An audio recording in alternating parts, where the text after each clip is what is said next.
This elevated green space weaves through dozens of buildings by some of the world's most famous architects.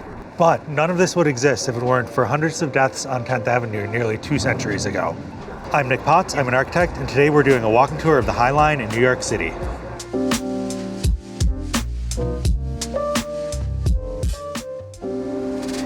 This is the Highline Park in New York City's Meatpacking district. This is a neighborhood that got its name from the industry that it once served, which provided beef, veal, pork to markets and cities all throughout the northeastern United States. It also had a lot of railroad traffic that originally was at the same level of the street, which turned out to be quite dangerous. Back in the 1800s, early 1900s, this area was known as Death Avenue, and several hundred people actually lost their lives due to collisions with trains. Because of this dangerous situation, the city eventually built an elevated rail line to permit the huge scale of industrial production to coexist with the street level activity of an active neighborhood within a growing metropolis. After its decline as an industrial neighborhood in the middle of the 20th century, this neighborhood searched for a new identity. The redevelopment of the Highline from an abandoned rail line to a vibrant green space catalyzed more development in the last 15 years in this part of New York City than anywhere else. It's really a unique situation to have this concentration of contemporary buildings designed by star architects in one area, and without the Highline, none of these buildings would have been built.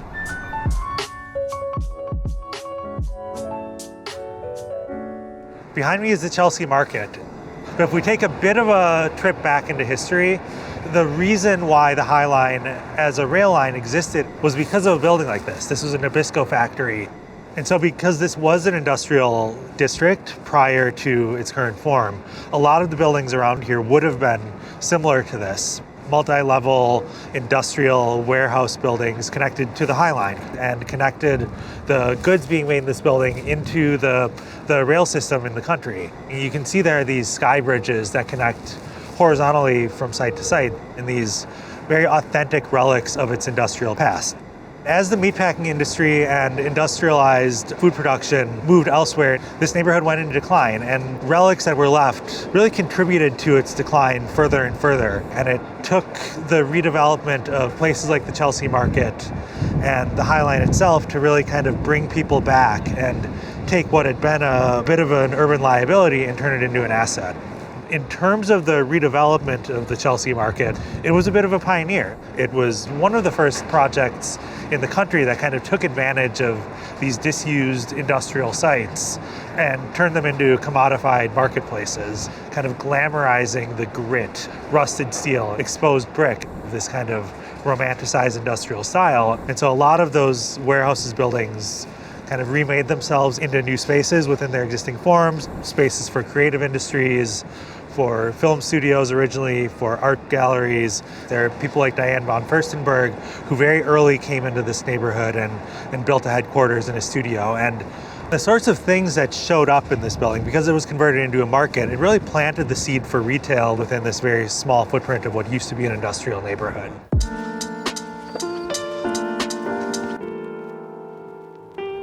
Behind me is 520 West 28th Street. This is a building designed by British Iraqi architect Zaha Hadid. This is an example of what we would call a designer building. It's a phenomenon that you see pop up again and again around the Highline. In the 15 years since the Highline opened in 2009, it's attracted a collection of buildings from the most famous architects practicing in the world. People like Frank Gehry, Jean Nouvel, Jeannie Gang, Shigeru Ban. It's almost like a collection of designer clothes in a fancy department store. It's a phenomenon that's really unique in New York City to have this level of famous architects working in one area, and it's all enabled by this very famous, very public space, the Highline, that catalyzed all of these luxury developments. These buildings are really about a brand, and they're about a premium product being marketed to buyers both from New York and globally. You think about a building like 520 West 28th, which is an apartment building, and this very public element in this aspect of people taking pictures of your building while you're inside of a very private, intimate space is really engaging in this game of urban peacocking, of it's a private building that wouldn't exist without existing on a very public right of way. And it's showing off in a very kind of ostentatious, look at me sort of way, but it's still encompassing and holding a lot of very private spaces. So like a lot of designer goods, there's almost an aspect of look but don't touch with this. None of the buildings on the Highline can be entered from the Highline. So you're looking, you're interacting visually, but you're physically not permitted. The buildings are actually separated. None of them touch. You don't have doors going onto the Highline. And so the relationship that these buildings have is purely visual. You're looking at it as an amenity, but you're physically not engaging with it. Behind me is the Whitney Museum of American Art. And in terms of location, the Whitney is also the first building a person encounters as they enter the Highline from the south. It's this very kind of opaque building that doesn't really engage with this amazing linear realm that the Highline has created. Really, the Whitney was trying to, add their piece as a public building as opposed to the private architect buildings that the rest of the Highline has. This is kind of your standard approach when you're building a new museum, is to attach a name to it. Here it's Renzo Piano. This is after the Chelsea Market. This is after kind of the first phase of kind of the retail takeover of this neighborhood happened. But what's interesting about it is partially how it references the industrial history of this site. It's almost appropriating the language of a factory here in a very vertical form. You can see the vertical, aggressive, almost industrial expression of the building, which is a fairly interesting expression for an art museum. The Whitney really doesn't showcase anything about what's going inside the building. It looks opaque, it's kind of mysterious. The only time that you really engage with the Highline is when you're inside the Whitney, looking down from the balconies or from space at the ends of the galleries that are designed to look out over the Highline. As the most public building on the Highline, it's interesting to think that it's also one of the most unapproachable and severe. Would it have made sense to be a little bit more public facing, be a little bit more welcoming?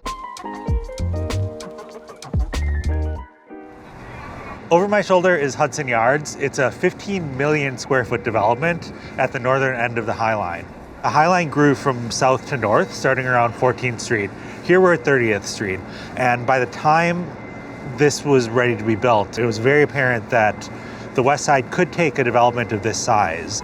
Because the Highline was so successful in bringing people and bringing money to this area, developers decided to go big and to create this major commercial, residential, and retail development right here at the northern end of the Highline.